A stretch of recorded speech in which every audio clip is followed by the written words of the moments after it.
안녕하세요. 보내주신 자료들을 보니, 이스라엘과 팔레스타인 분쟁, 정말 깊고 복잡한 역사가 담겨 있더군요. 오늘은 이 자료들을 바탕으로 해서 그 뉴스 헤드라인 너머에 있는 진짜 이야기, 그 뿌리부터 한번 차근차근 파고들어 보려고 합니다. 바로 시작해볼까요? 네, 좋습니다. 보내주신 자료들 보면 이게 뭐랄까 단순한 땅 싸움, 영토 분쟁 이런 게 아니라는 점이 아주 명확해지죠.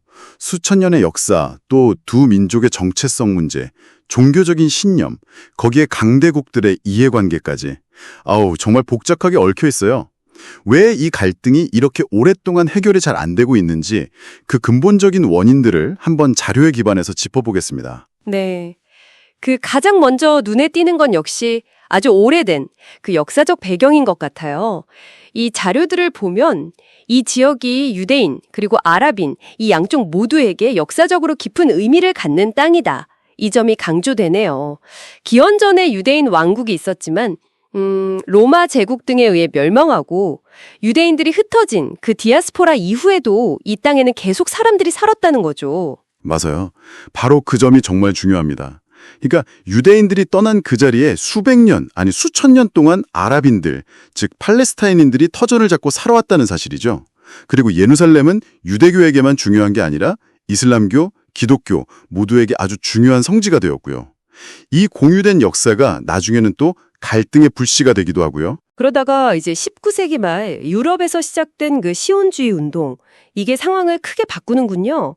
자료에 따르면 박해받던 유대인들이 고토, 옛 땅으로 돌아가서 국가를 건설하자 이런 움직임이었는데 이 과정에서 대규모 유다인 이주가 시작되고 원래 살고 있던 팔레스타인 아랍 주민들과의 마찰이 생겨나는 거고요. 특히 영국의 벨포어 선언 언급이 많던데 이게 좀 결정적이었던 걸까요? 네네. 그 벨포어 선언, 이거는 이 갈등을 이해하는데 정말 빼놓을 수가 없는 지점입니다. 제1차 세계대전 중에 영국이 유대인의 민족적 고향 건설을 지지한다, 이렇게 약속을 했는데 이게 기존 아랍 주민들의 권리하고 딱 부딪히면서 문제가 아주 복잡해졌어요. 보내주신 자료 중 하나는 이 선언이 당시 영국의 어떤 중동 정책과 맞물려서 어떻게 이 두 민족 간의 땅 소유권 인식을 극단적으로 대립시켰는지 잘 보여주고 있더라고요. 그러니까 양쪽 모두에게 이건 우리 땅이다 라는 주장이 아주 강하게 뿌리내리게 된 거죠. 정말 가슴 아픈 역사네요.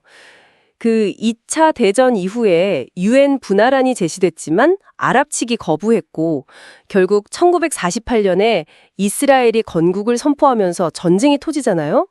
이 과정에서 수많은 팔레스타인인들이 삶의 터전을 잃고 쫓겨나는 나크바, 즉 재앙을 겪게 되었다. 이 점은 자료들이 다 공통적으로 지적하고 있고요. 그렇습니다. 이 나크바의 기억은 팔레스타인 민족에게는 정말 깊은 트라우마로 남아서 현재까지도 계속 이어지고 있어요. 그리고 이후 1967년 6.1 전쟁을 거치면서 이스라엘이 동예루살렘, 서안지구, 가자지구까지 점령하게 됐죠. 그러면서 수백만 명의 팔레스타인인들은 국가 없이 점령지나 아니면 주변국 난민으로 살아가게 되는 그런 현실이 이제 굳어지게 된 겁니다. 이 난민 문제는 지금도 계속되고 있는 인도적 위기이기도 하고요. 그래서 오늘날 팔레스타인은 국제적으로 완전한 국가 지위를 인정받지 못한 채로 서안지구와 가자지구 이렇게 나뉘어서 자치정부 형태로 운영되고 있는 거군요. 그런데 이 자료들을 보면 이 자치마저도 사실상 이스라엘의 어떤 강력한 통제하에 있고 특히 서안지구는 유대인 정착촌 문제, 이게 계속해서 영토를 잠식하고 있다. 이 점이 아주 심각하게 다뤄지고 있어요. 맞아요. 근데 더 복잡한 건 팔레스타인 내부의 분열입니다. 이게 또 문제예요. 서안지구는 상대적으로 좀 온건한 팔레스타인 자치정부, PA라고 하죠. 여기가 통치하고 가자지구는 이스라엘의 더 강경한 노선인 하마스가 통치하면서 정치적으로 딱 나뉘어 있거든요. 이런 내부 분열 자체가 어떤 통일된 목소리를 내기 어렵게 만들고 있고요.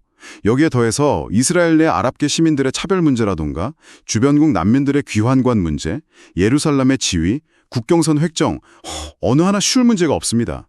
양측의 핵심 쟁점에 대한 입장 차이가 워낙 크니까 평화협상이 계속 벽에 부딪히는 거죠.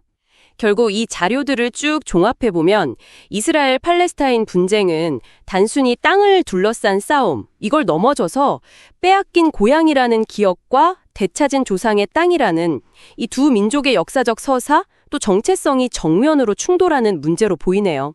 여기에 또 종교적인 의인이 국제정치 역학까지 더해지니까 정말 풀기 어려운 매듭이 된 것 같습니다. 네, 맞습니다.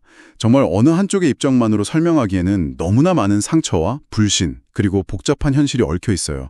오늘 저희가 함께 살펴본 이 자료들이 당신께서 이 분쟁의 다층적인 면을 이해하는데 조금이나마 도움이 되었기를 바랍니다. 어떤 단선적인 시각에서 벗어나서 문제의 복잡성을 인지하는 것, 그게 중요하니까요. 마지막으로 이런 질문을 한번 던져보고 싶어요.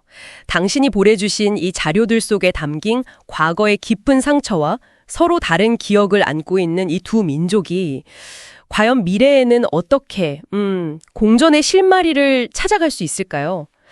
어쩌면 이 질문에 대한 답을 함께 고민해보는 것 자체가 이 문제에 다가가는 또 다른 중요한 여정이 될 수도 있겠다, 이런 생각도 드네요.